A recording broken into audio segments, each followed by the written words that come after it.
Maligayang kaarawan sa'yo, Haring Junjun.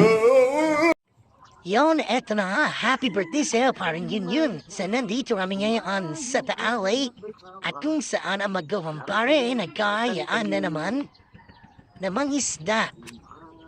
Aya sa mga oras na yan, kitang-kita naman sa mamin video na umuusok ang mag-ismag ang ating bulutan tal. At dito, tuloy-tuloy lang at para makuha tayo ng ating pangbulam at pangwawit sa pamilya. So ito kinakalat na po namin ang aming pante.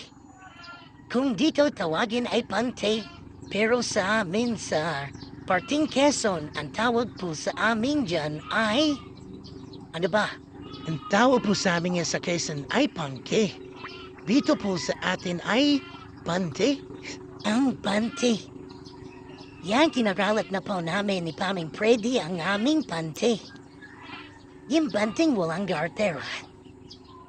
Kasi may napagbalita sa amin na medyo mainit ang tubig talik at medyo pag mga ganyang pagkarataw, medyo umaahon ang isda, mga talapya. At uri-uring isda, meron na rin dito sa lake na may banat kaming nakita, tsaka patlay, at kitang na mahuhuli sa tubig alat nagat.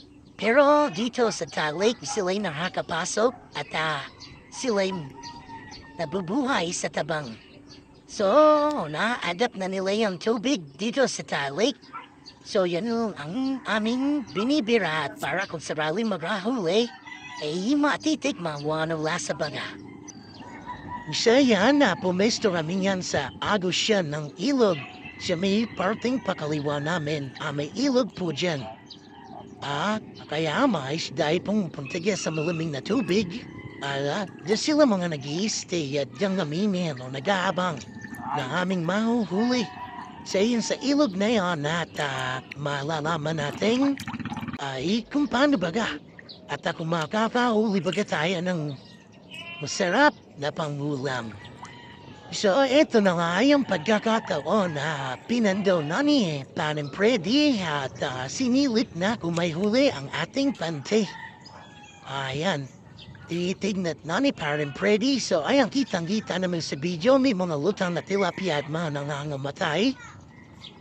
Medyo may amoy ang tubig at yan ay itatabi lang natin yung mga patay na isda na yan. Talaga minsan kasi nawawala ng oxygen ang tubig sa lake at ang mga isda ay nangangamatay. So ayan, tinitignan na ni Paring Freddy ang mga huli parang klaseng purda mo pahang nauhuli ang ating kumpare. Yung pagtingin ng aking kumpare at nakita may huli. May huli pong baby shark. Ang tawag po dito niyan sa Taal Lake ay baby shark. In short, ay tigiti. Ang sinabawan. Yan ay parang hito. Parang putulin muna baby natin shark. para sure po Parang tayo. dalag na parang African hito ay wanbaga. Kung saan baga galing niya. Isda na yan. Ang sinabawan to, pang sinabawan. Yung tinatanggal na nga ng aming kumpare ang mga tibo at yan ay pag nakatibo talagang tibo, kranggaso nga abutin mo 3 ang tibo niyan, isa sa taas sa dalawang tagiliran. Lagi mo tatanggalin yan, hindi basta yan at yan ay pag napapan mo at nahawakan mo ang tinik yan. Sure bull ka yan. Mayu ka, kaibigang Tom Sawyer.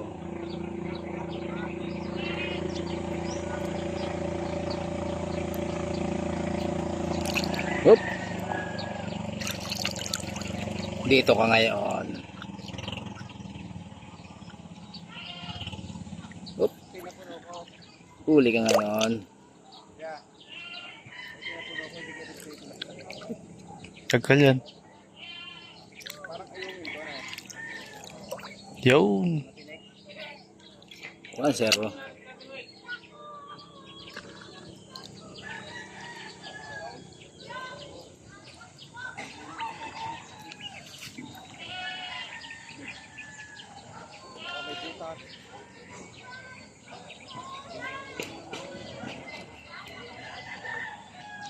Mahirap hulihin to.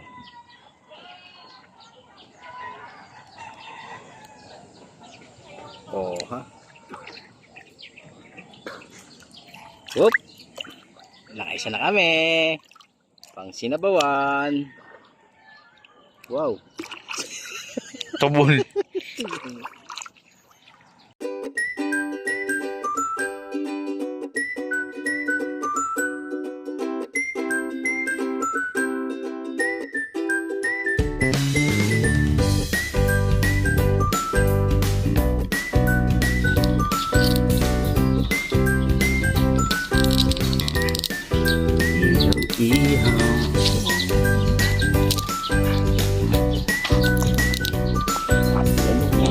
Masyado ka dahil ka ni... Dito, si Gigi.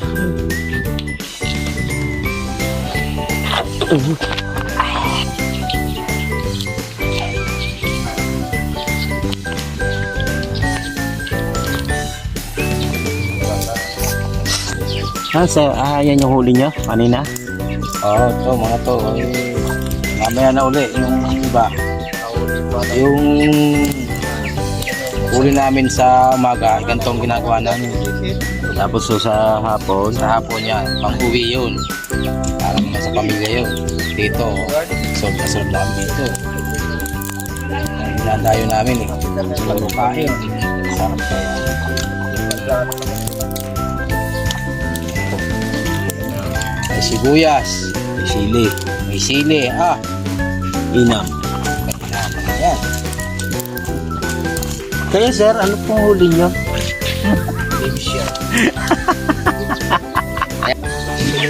Ito. Yung kaduli sa lawan, yung utak mo, hindi makaandag sa. Huwag nyo kayo nito rin, paano ba? Lakas pang tumahulan, no? Para pala. Dito, konti lang. Ibinigyan na kayo malaki kanina. Dapat yan pang pahuli na lang. Ang laki naman yan eh. Nasaw na gati, kinasasaw yan. Maluluto yan. Binabasa mo lang yung nasa ilalim. Yan. Boss. Eto na, at nilininis na namin ang aming lambat. At kami mag-uwian na medyo umalo na po ang dagat. Dahil at medyo lumabulabo na ang tubig. At na ito pinagtutulong ko na para malinis at para sa susunod ulit ay gagamitin nila. Salamat po sa inyong panonood. Like and share. Thank you.